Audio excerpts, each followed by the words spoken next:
वनताराची team जी आहे ती दाखल झालेली आहे जिल्ह्यात आणि ज्या ठिकाणी आता ओंकार हत्ती आहे कास गावात तिथे ते पाहणी करतायत. वनताराच्या टीमला हत्ती पकडण्याचे आदेश दिलेत का?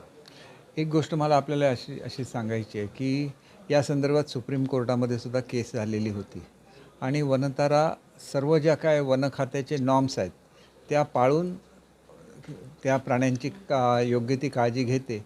याचा निर्वाळा आता सर्वोच्च न्यायालयाने दिल्यामुळे या संदर्भातल्या आता कुठल्याही केसेस याच्यापुढे एंटरटेन करू नये असा सुद्धा एक आदेश सर्वोच्च न्यायालयाने दिलेला आहे आणि त्याच्यामुळे त्यांच्या संपूर्ण कामकाजाची पाहणी केल्यानंतर आणि हा निर्णय त्याच्यासाठी त्यांनी एक उच्चस्तरीय समिती नेमलेली होती आणि त्या समितीने हा निष्कर्ष काढलेला आहे की ज्याप्रमाणे सरकारचे सर्व नियम पाळून कशा रीतीने जंगली श्वापदांना त्या ठिकाणी आपण कॅप्चर करू शकतो, त्याचप्रमाणे त्यांची योग्य काळजी घेऊ शकतो, हे सर्व काही त्यांनी तिथं दाखवून दिलेलं आहे.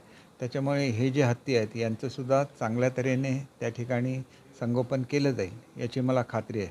शेवटी वनप्राण्याची सुद्धा काळजी घ्यायला लागते, परंतु त्याच्याचबरोबर शेतकऱ्यांचं किती नुकसान व्हायला द्यावं यालासुद्धा एक मर्यादा आहे. त्याच्यामुळे लवकरात लवकर या जंगली जे हत्ती आहेत आपले त्यांना त्यांनी ताब्यात घ्यावं असंच मला वाटतं. त्याच्यामुळे ही कारवाई सुरू असताना माहिती देण्यापेक्षा शेवटी everything is well that ends well, ज्याचा शेवट गोड होतो ते सर्व गोड असतं. त्याच्यामुळे त्यांना त्यांच्या पद्धतीने काम करायला द्यावं